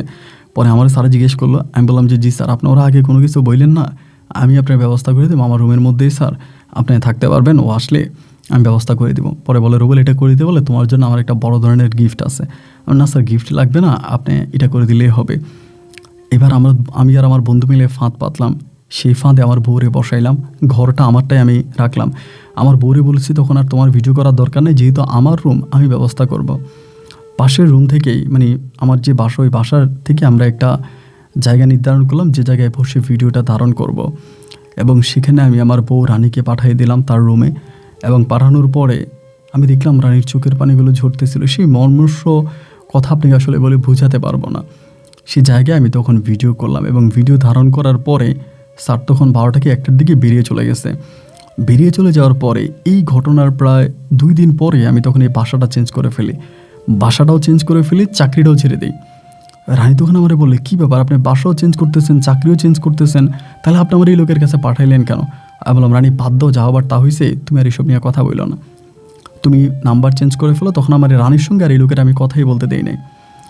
এদিক দিয়ে তখন আমার বন্ধুরে দিয়ে ওনার সাথে কথা বলাইতাম, বলে একদিন ওনারে যে কোনোভাবে ভিডিওর কিছুটা লিঙ্ক ওনার মোবাইলে পাঠাই। ওই তখন ভিডিওটা দেখার পরে আমি ওনারে ডিরেক্টলি বলি, আমার 50,000 টাকা দিবেন, যদি টাকা না দেন তাহলে আপনার বাপ মা যা আছে। এখানে আরেকটা বিষয় আমি বলতে ভুলেই গেছিলাম, এই লোকে কিন্তু আরেকটা বিয়েও করছে, এটা কিন্তু আমরা আগে জানতাম না। তার প্রথম বউ চলে যাওয়ার পরে সে সেকেন্ড বিয়ে করছে, ওইটা সে গোপনে রাখছে, গোপনে রাইখা সে রানীর সঙ্গে খারাপ কাজে লিপ্ত হয়েছে। তো ওই যেরকম খারাপ ছিল আমরা ওরকম খারাপ, যে আমিও বলেছি আপনার প্রথম বউকে দিব, আপনার বাপ মাকে দিব, আপনি এটা করছেন, এখন যদি আপনি বাঁচতে চান তাহলে আমাদেরকে এত টাকা দেন। প্রথমে তার কাছে 50,000 টাকা চাইছে। 50,000 টাকা চাওয়ার পরে সে দিবে না, মানে হুমকি টুমকি করতেছে যে টাকা যদি না দেন তাহলে আপনার ভিডিও ইন্টারনেটে চলে যাবে এবং আপনার প্রথম বউয়ের কাছে চলে যাবে, আপনার প্রথম বউয়ের নাম্বার আছে। এগুলো ধমকাধমকি করার পরে তখন আমার যে বন্ধু আছে, আমার বন্ধুরে বলতেছে, তোর বন্ধু আমার সাথে এরকম বেইমানি করলো, আমার সাথে এটা কেন করলো? পরে আমার বন্ধু বলতেছে, দেখেন স্যার, আমিও তো জানি না ও যেরকম বেইমানি করবে, অত এই ঘটনা কেমনে ঘটালো, চাকরিও ছেড়ে দিয়ে চলে গেছে এখান থেকে। সেগুলো করে আবার বন্ধুর সঙ্গে আমার যোগাযোগ হতো, আমার এই বন্ধুর সঙ্গে আমার যোগাযোগ হতো কন্টিনিউয়াসলি। পরে যে কোনোভাবে ওনার কাছ থেকে আমরা 30,000 টাকা নিয়ে গেছি। 30,000 টাকা নিয়েছি, 30,000 টাকা থেকে 10,000 টাকা আমার বন্ধুরে দিলাম এবং 20,000 টাকা আমি আমার কাছে রাখলাম। আমার কাছে 20,000 টাকা রাখি আমি তখন আমার মতো করে মজা মাস্তি করে নেশা করে অল্প কয়েকদিনের ভিতরেই 20,000 টাকা উড়াই দিলাম। 20,000 টাকা উড়াই দিলাম। 20,000 টাকা উড়াই দেওয়ার পরে তখন আর হাতে আবার সেই শূন্য হাত, পকেটে টাকা নাই, অন্যভাবে চলাফেরা করতেছি। ওনারা আবার চাপ দেয়, টাকা দেন, টাকা না দিলে ভিডিও ছেড়ে দিব, সেগুলো বলে চাপ দিতেছি। তো সেখানে মনে হয় আমার বন্ধু আমার সঙ্গে একটা বেইমানি করে, মানে ওনার বাসায় যে আমার বন্ধু থাকতো ওই বন্ধু মনে হয় কোনো না কোনোভাবে কোনো বেইমানি করে বা কিছু একটা করে। একদিন হঠাৎ করে আমার বাসার সামনে থেকেই আমাকে সে পুলিশ ধরে ফেলে। আমি যে বাসায় থাকি ওই বাসার সামনে, তারা কি আমার মোবাইলে লোকেশন ট্র্যাকিং করে না আমার বন্ধুই আমার ঠিকানা বলে দেয়, এটা আমি জানি না। পুলিশ আমাকে ধরার পরেই আমারে মামলা দিয়ে দেয়। মামলার ভিতর উল্লেখ করে আমি চিন্তাই করছি এবং চিন্তাই করতে গিয়ে আমি মার্ডার করছি। চিন্তা এবং মার্ডার এই দুটো জিনিস একসাথে উল্লেখ করেই তারা তখন আমাকে ধরে ফেলে। এখানে ধরার পরে আমাকে এখান থেকে থানায় নিয়ে যায়। থানায় নিয়ে গেলে পরে আমার আর কোনো কারোর সঙ্গে যোগাযোগ হয় না। আমি থানায় পড়ে আসি প্রায় 3 থেকে 3.5 মাসের মতো আমাকে থানাতে আটকায় রাখে। আমাকে অনেকগুলো মামলা দেওয়া হয়েছিল, কী মামলা আমি জানি না, কিন্তু 3 মাস 3.5 মাসের মতো আমি তখন থানা হাজতে থাকি। 3 মাস পরেই তারাই কেমনে কেমনে আমাকে ছেড়ে দিল। আমার কোনো পরিবারও আসলো না, কেউই আসলো না আমাকে ছুটানোর জন্য। তারাই আমাকে 3 মাস জেলে রেখে 3 মাস পর আমাকে মানে ছেড়ে দিছে। তো সম্ভবত তারা শুধু আমার ওই যে ছিনতাইয়ের মামলাটায় রাখছে, অন্য মামলাগুলো উঠায়া আমার ছেড়ে দিছে। কিন্তু ছেড়ে দেওয়ার পরে 3 মাস পরে বের হয়ে আমি যা জানতে পারি, আপনি শুনলে অবাক হয়ে যাবেন, আমার বউ রানীকে এই খালিদ স্যার বিয়ে করে। আমার বন্ধুর মাধ্যমে জানতে পারি যে আমার বন্ধু বলে যে দোস্ত, রানীরে খালেদ স্যার বিয়ে করে খালেদ স্যার নিয়ে গেছে। তারপর আমার মনের ভিতরে খুব কষ্ট জাগলো যে আসলে রানী চলে গেছে। মানে তখন না, মানে হয়তো এখনই আপনি আমাকে গালি দিবেন, তখন আমার কাছে মনে হচ্ছে যে রানী না থাকলে আমি অসহায়, আমার রানীকে লাগবে, আমি রানীরে ছাড়া বাঁচব না। মানে তখন কেন জানি জেল থেকে বেরোয়ার পরে রানীর প্রতি আমি আরও বেশি দুর্বল হয়ে পড়লাম। মানে দুর্বল তো ছিলামই, তখন তার প্রতি আরও দুর্বল হয়ে গেছি যে না, আমার রানীরে আমার লাগবে, আমি রানীরে ছাড়া আর কোনো কিছুই বুঝি না, আমার রানীকে আমার লাগবে। এবার যেমনিই পারে তখন কিন্তু খালেদ স্যার করছে কি, ওরা একটা ফ্ল্যাট ভাড়া রাখছে, আর একটা ফ্ল্যাটে ভাড়া করে ওরা আলাদা রাখছে, ওরা ভরণ পোষণ খাওয়া দাওয়া টাকা টুকা সব ওরে দিত, এবং উনি কলমা কাবিন করে তাকে বিয়েও নাকি করছে। তো সেই জায়গার মধ্যে আমি তখন জেল থেকে বের আমার বন্ধুরে বলি, যেমনি পারিস আমার একটু রানীর নাম্বারটা ম্যানেজ করে দে। পরে আমার রানীর নাম্বারটাও ম্যানেজ করে দেয়। আমি একদিন তারে ফোন দিই, দিনের বেলায় ফোন দিছি। পরে আমি ভয় পাইছিলাম যে আবার স্যার আছে কিনা, খালেদ স্যার শুনতে পাই কিনা। দেখলাম ও একাই রিসিভ করছে। পরে আমি বললাম, রানী ফোনটা কাইটো না, আমি রোবেল। এটা বলে পুরো হাউমাউ করে কান্না করতে শুরু করে। আমি বললাম, কান্না করতেছো কেন? কান্না করো না। ও আমারে বলতেছে যে আমি বুঝতেছি না তোমারে কি বলবো, আমি বুঝতেছি না তোমারে কি বলবো, আমি জানি না তোমারে কি বলবো, তবে আমার ভিতরটা ফেটে যাইতেছে। তুমি আমার সঙ্গে এই কাজটা কেন করলা বলো তো? আমি বললাম, রানী আমি তো অন্যায় করছি, আমি তো অপরাধ করছি, আমার অন্যায় অপরাধের কারণে তো আজকে তুমি বড়লোক হয়ে গেলা, এক বাড়িওয়ালারে তুমি বিয়ে করলা, তুমি অনেক টাকার মালিক হইলা। অতক্ষণ আমারে বলতেছে আমি তো বড়লোক হতে চাই নাই, আমি তো অনেক টাকার মালিক হতে চাই নাই, আমি তো শুধু তোমাকে চাইছিলাম, আমি তোমাকে ভালোবাসছিলাম, শুধু তোমাকে চাইছিলাম, আমার তো আর কোনো কিছুর প্রয়োজন ছিল না, আমি তোমার সঙ্গে সংসার করে দুমুঠো ভাত খেয়ে বেঁচে থাকতে চাইছিলাম। আমি বললাম, রানী আমারে মাফ করে দাও, আমি তোমার অযোগ্য স্বামী, আমি পারি নাই তোমার আমার কাছে ধরে রাখতে, তুমি আমারে মাফ করে দাও রানী, কিন্তু আমি তোমারে ভালোবাসি, আমি যা করছি সবই টাকার লোভে করছি, টাকার লোভে পড়ে আমি এমন কাজ করে বসেছি, তুমি আমাকে মাফ করে দাও। এরকম করে কথা বলতে বলতে বলতে বলতে যেহেতু স্যার এখানে বেশি একটা আসতো না, তারা একটা বউ আছে, ওই বউয়ের কাছে যাইতো, হয়তো সপ্তাহে 1 দিন 2 দিন এরকম করে ওর কাছে আসতো। মোটামুটি তখন আমার উপর আবারও দুর্বল হয়ে গেছে, এবং দুর্বল হয়ে যাওয়ার পর আমি তখন বললাম যে রানী তুমি কি চলে আসবা, আমি আরেকটা চাকরি ঠিক করছি, ওইখানে চাকরি করতেছি। ও আমার বল, আমি তো তোমারে ভালোবেসেই সেই ময়মনসিং থেকে চলে আসছে সব কিছু ছেড়ে, আজকে সেই তুমি তো আমাকে রাস্তায় ছেড়ে দিয়ে গেলা, সবশেষ তোমার ওই খালেদ স্যার আমার একটা থাকার জায়গা দিছে। আমি বললাম, তুমি চলে আসো রানী, আমি সব কিছু ভুলে তোমার সঙ্গে থেকে যাব, আমার ভিতরে আর কোনো রকমের কোনো কিছু নাই। আমি যেমনি ওকে ডাকলাম, আমার ডাকে সাড়া দিয়ে রানী ওই খালেদ স্যারের ঘর থেকে আমার কাছে চলে আসলো। এবং আমি সত্যি কথা বলতে ভাই, তখন আমি সব ভুলে গেছিলাম, তারে বুকে ঝরাইয়া ধরে নতুন করে বাঁচার স্বপ্ন দেখেছিলাম। জীবনের বাকি সময়টা তার সাথে থাকার মতো, তার সাথে থাকার জন্য আমি স্বপ্ন দেখেছি। একই ঘরে একই ছাদের নিচে আমি তখন রানীর সঙ্গে থাকতেছি, দিন কাটতেছে, রাত কাটতেছে, আর রানীর প্রতি আমার ভালোবাসা বাড়তেছে। খালেদ স্যারের বাসায় থাকা অবস্থায় রানী খাওয়া দাওয়া করতো না, রানী ঘুমাইতো না, এবং সারাক্ষণই একটা টেনশন ডিপ্রেশনের মধ্যে থাকতো, এবং একটা অন্যরকম অবস্থা ছিল রানীর, যার কারণে এসব খাওয়া দাওয়া করে নাই, শরীরটা অনেক দুর্বল হয়ে যায়। দুর্বল হয়ে যাওয়ার পরে আমি তখন তারে বিভিন্ন ধরনের ডাক্তারের কাছে নিয়ে যাই, এখানে সেখানে পরীক্ষা নিরীক্ষা করি। তখন অনেকভাবে দুর্বল হয়ে যায়, মানসিকভাবে সম্পূর্ণ দুর্বল হয়ে যায়। তো ও আবার এখান থেকে চলে আসার পরে খালেদ স্যার কিন্তু ওর আর খোঁজে নাই, ও যে বাসা থেকে বেরিয়ে চলে আসছে, কই গেছে না গেছে, খালেদ স্যার ওর কিন্তু আর কোনো খবর নেয় নাই। এরপরে বা এরকম পরীক্ষা নিরীক্ষা করতে করতে হঠাৎ করে আমি জানতে পারি ওর 2টো কিডনি ড্যামেজ, মানে 2টা কিডনি ওর ড্যামেজ হয়ে গেছে, এবং 2টো কিডনি ওর নষ্ট, মরার উপরে খারাপ অবস্থা হয়েছে। তখন আমি তখন চিন্তা করতেছি আমি ওরা এখন বাঁচাবো কেমনে, এবং ডাক্তাররা বলতেছিল যে কোনো সময় মারা যেতে পারে, অথবা কিডনি ট্রান্সফার করতে হবে। এখন কিডনি ট্রান্সফারের টাকা আমি কোথায় পাবো? আমার কাছে তো ভাই টাকা নাই, আমি ওর কিডনি ট্রান্সফার কীভাবে করব? তখন খুব বিপদে পড়ে গেলাম, কি করা যায়, কোথায় টাকা পাবো, কীভাবে ওর আমি কিডনি ট্রান্সফার করব? আমি তখন সর্বপ্রথম ওর পরিবারের সাথে যোগাযোগ করে, ওর যে বাবা মা আছে ওদের সঙ্গে যোগাযোগ করি, কারণ ওর তার কোনো ভাই বোন নেই। ওর বাবা মা তখন বলে ওরে নাকি দাফন করে ফেলছে, মানে ওদের কোনো সন্তানকে যখন ত্যায্য করে তখন তার যে জামা কাপড় বা তার ব্যবহৃত জিনিস আছে এগুলোকে তারা দহ করে। মানে এগুলো মানে চিতাকলাই নিয়ে ওগুলোতে আগুন জ্বালাইয়া দেয় এবং তারা ভাবে যে এটাই তাদের মৃত্যু। তারা বলতেছে যে আমাদের মেয়ে তো মৃত্যু হয়ে গেছে, আমরা তো দাহ করে ফেলছি, এখন আর তার কী আছে না আছে এটা আমরা দেখতে যাব না। অনেক অনুরোধ করার পরও তার বাবা মা কোনো টাকা দিল না। আর আমার পরিবার থেকে তো টাকা পাওয়ার কোনো প্রশ্নই আসে না, কারণ আমি পরিবারের সাথে সম্পূর্ণ যোগাযোগের চিহ্ন করে দিয়েছি। আমার বন্ধুর সাথে যোগাযোগ করার চেষ্টা করছিলাম, আমার বন্ধু তখন দুবাই চলে যায়। আমার যে বন্ধু আমাকে সাহায্য করছিল এতদিন পর্যন্ত, মানে খালেদ স্যারের বাসায় আমার যে বন্ধু ভাড়া থাকতো, আমার সেই বন্ধু তখন দুবাইতে চলে যায়। তারপরে চিন্তা করতেছিলাম এখন কি করা যায়, কি করব, টাকা কোথায় পাবো, কিভাবে ওর অপারেশন করব, কিভাবে কিডনি ট্রান্সফার করব। পাগল হয়ে যাচ্ছিলাম, কোথাও কোনো টাকা পয়সা পাচ্ছিলাম না। এর ভিতরে সবশেষ আমি তখন এই খালেদ স্যারের নাম্বারটা ম্যানেজ করি, যেভাবে পারি ম্যানেজ করছি। রানী তখন শোয়া থেকে উঠতে পারতো না, সারাক্ষণ শুয়ে থাকতো আর চোখের পানি ঝরিয়ে হুফিয়ে কান্না করতো। ও তখন আর ওর ভিতরে ছিল না, সারাক্ষণই শুধু কান্না করতো। আমি খালেদ স্যারের নাম্বারটা অনেক কষ্টে পর ম্যানেজ করার পরে খালেদ স্যারের সঙ্গে কথা বলি এবং কথা বলি, স্যার যা করছি সবই তো অন্যায় করছি, আমি তো ভালো কোনো কিছুই করি নাই, আপনি তো আমাকে 3 মাস জেলও খাটাইছেন, আমি জেলও খাটছি। স্যার গো, আমার বউ রানী মারা যাবে, ওর কিডনি ট্রান্সফার করতে হবে, টাকার প্রয়োজন। উনি আমার বলে এই সমস্ত কথা আর বলিস না, আমি এই সমস্ত কথা শুনতে চাই না, আমি আর তোদের মাঝে থাকতে চাই না, আমার অনেক টাকা পয়সার ক্ষতি হয়েছে, আমার অনেক লস হয়েছে, আমি এসব নিয়ে আর কোনো কিছু বলবো না। আমি প্রতিনিয়ত ওনাকে ফোন দিয়ে বলতাম, স্যার যেমনি পারেন আপনি ওরে গ্রহণ করেন, ওরে আপনি নিয়ে যান, আমি ওরে আপনার দিয়ে দিব। উনি তখন নিতে রাজি হয় না এবং রাজি হয় না। একটা পর্যায়ে উনি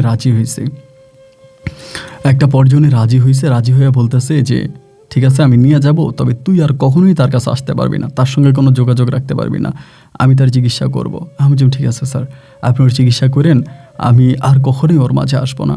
তখন কিন্তু আমি রানীকে আমার জীবনের চাইতে বেশি ভালোবাসতাম। ওই সময়ের ভিতরে তখন রমজান মাস, ঘন অবস্থা। এক বিষয়ে রানী আমাকে বলতেছে, রানী তো জানে ও মারা যাবো, তুরুকি নিয়ে নষ্ট হতো, বাঁচবে না। ও আমাকে বলে অনেক স্বপ্ন ছিল একটু কক্সবাজারে যাওয়ার অনেক স্বপ্ন ছিল জানো। এখন তো রমজান মাস, কক্সবাজারে মানুষ খুবই কম, কক্সবাজার একেবারে ফাঁকা, হোটেল ভাড়াও কম। আমার কি 2টা দিনের জন্য একটু কক্সবাজার নিয়ে যাওয়া? আমি সাগর পাড়ে একটু নীরবে নিভৃতে বসে থাকতে চাই, আমি গভীর রাতে সাগরের গুনগুনানো শব্দ শুনতে চাই, আমি সাগরের কান্নার শব্দ শুনতে চাই, আমাকে কি তুমি একটু সাগর পাড়ে নিয়ে যাবা? এখন তো সাগর পাড়ে মানুষের সংখ্যা কম থাকবে, হোটেল ভাড়াও কম, আছে তোমার কাছে কিছু টাকা? আমি তখন বললাম, হে রানী, আমার কাছে কিছু টাকা আছে, চলো আমরা তাহলে কক্সবাজার যাই।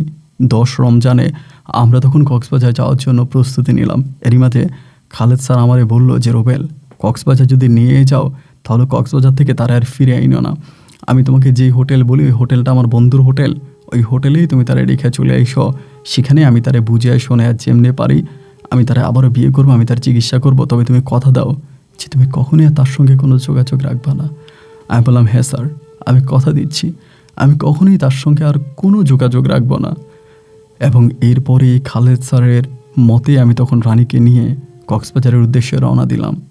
খালেদ স্যারের বলে দেওয়া হোটেলে আমি তখন রানীকে নিয়ে উঠলাম। আমার রানী সেই হোটেলে উঠলো এবং খালেদ স্যার আমাকে বারবার সিগন্যাল দিচ্ছে, তুই চলে যা। আমরা সকালবেলা কক্সবাজার গিয়ে পৌঁছাইলাম, ওই হোটেলে উঠছি। ওঠার পরে সন্ধ্যার পরে রানী বলতেছে, চলো না আমরা একটু বিচের পাড়ে যাই, আমরা একটু সাগর পাড়ে যাই। আমি বললাম, রানী আমার শরীরটা ভালো লাগতেছে না, রাতে যাব, আমরা আর একটু ঘুমাই। আমি ওর সঙ্গে আর কোনো নতুন স্মৃতি তৈরি করতেছিলাম না। রাত 8টার দিকে খালেদ স্যারে ফোন দিছে, আমি বাথরুমে গিয়ে কলটা রিসিভ করছি। স্যার বলে, আমি তো কক্সবাজার আসছি, তুই কি বেরোবি? আমি যে স্যার আমি বেরোইতেছি। আমি তখন বেরোয় নিচে আসছি, আসার পরে উনি আমার হাতে একটা জিনিস দিল, আমি এটা ওনার কাছ থেকে নিই না। আমি বললাম, স্যার আমি আর কিছু নিতে চাই না, ও রুমে আছে, আপনি যান, ওরা বুঝাই শুনে যেমনি পারেন আপনি নিয়ে যান।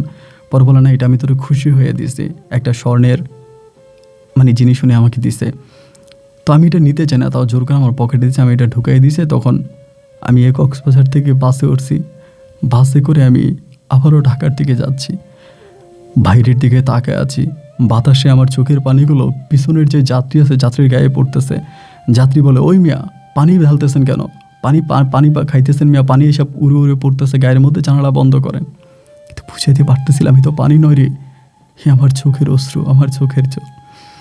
এই করতে করতে ঢাকায় আসলাম। ঢাকায় আসার পরে এই সব কিছু ছেড়ে সব কিছু ভুলে আমি তখন আবারও গ্রামে চলে আসি।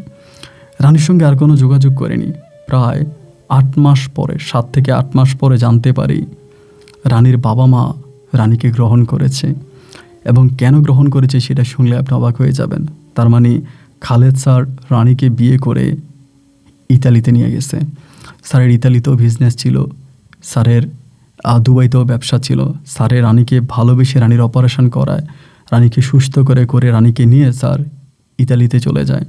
এবং রানী এখন ইতালিতে চলে যায় এবং তারপরে তার পরিবারের সঙ্গে যোগাযোগ করে। তার পরিবার তাকে খুব সুন্দর করে এখন গ্রহণ করে। আমার কাছে থাকা অবস্থায় রানীর পরিবার বলেছিল রানীকে দাহ করে দিয়েছে, তারা রানীকে কখনোই মানবে না, কিন্তু তারাই এখন রানীকে মেনে নিয়েছে। শুনলে অবাক হবেন, খালেদ স্যার আর রানী তাদের ওই হিন্দু পাড়াতে বেড়াতেও আসে। এখন ওদের ধর্মের কোনো সমস্যা নেই। ভাইরে ভাই, টাকার কাছেই কি ধর্ম শুয়ে যায়?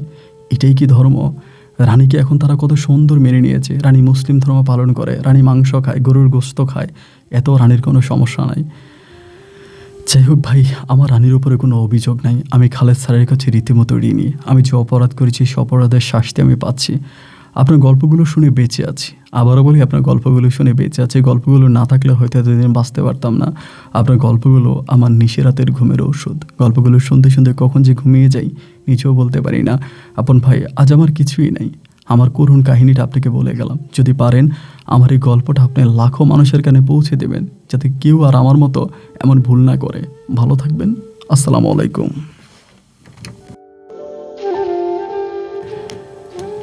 প্রিয় বন্ধুরা, সবাইকে অনেক বেশি ধন্যবাদ। এই পর্যন্ত আমার সঙ্গে থেকে ময়মনসিংহের ভাই মোহাম্মদ রুবেল তালুকদারের জীবনের এই হৃদয় বিদারক করুণ বাস্তব গল্পটা শোনার জন্য। প্রিয় বন্ধুরা, এই দুনিয়াতে আপনি যা করবেন তার শাস্তি আপনি পাবেন, এটা নিশ্চিত। আপনি দুনিয়াতে যা করবেন তার শাস্তি আপনাকে পেতেই হবে, সেটা আজ হোক বা কাল হোক। তবে রীতিমতো এখানে খালেদ স্যার বলে যে একজন লোকের কথা বারবার আমি শুনেছিলাম গল্পের মাঝে, আমার এই লোকটাকে দেখার খুবই ইচ্ছে। এত কিছু হয়ে যাবার পরেও তিনি রানীকে গ্রহণ করেছে, রানীর সঙ্গে সংসার করেছে এবং ইতালির মতো জায়গায় রানীকে নিয়ে গেছে। তার একটা বউ ইতালিতে এবং আরেকটা বউ বাংলাদেশে। এবং রানীর ঘরে সন্তানাদিও হয়েছে, যেটা খালেদ মানে আমাকে রুবেল তালুকদার জানালেন। অবশ্যই রুবেল তালুকদার এখনও বেঁচে আছে, গল্পটা বহু বছর আগের কথা। তো রীতিমতো আমার কাছে খুব অবাকই লেগেছে। খালেদ স্যারের মতো মানুষগুলো দীর্ঘায়িত হোক, তারা সব কিছুর পরেও ভালোবাসার মানুষটাকে গ্রহণ করুক। এবং রুবেলের মতো যারা আছেন তারা এই গল্প থেকে কিছু শিখতে পারলে আমার গল্প বলা সার্থক। বন্ধুরা, সবাই ভালো থাকবেন, সুস্থ থাকবেন। আপনাদের সুস্থ থাকার প্রত্যাশা আমি আজকের মতো এখানে বিদায় নিচ্ছি। দেখা হবে নতুন দিন নতুন কোনো গল্পে। আল্লাহ হাফিজ এন্ড আসসালামু আলাইকুম।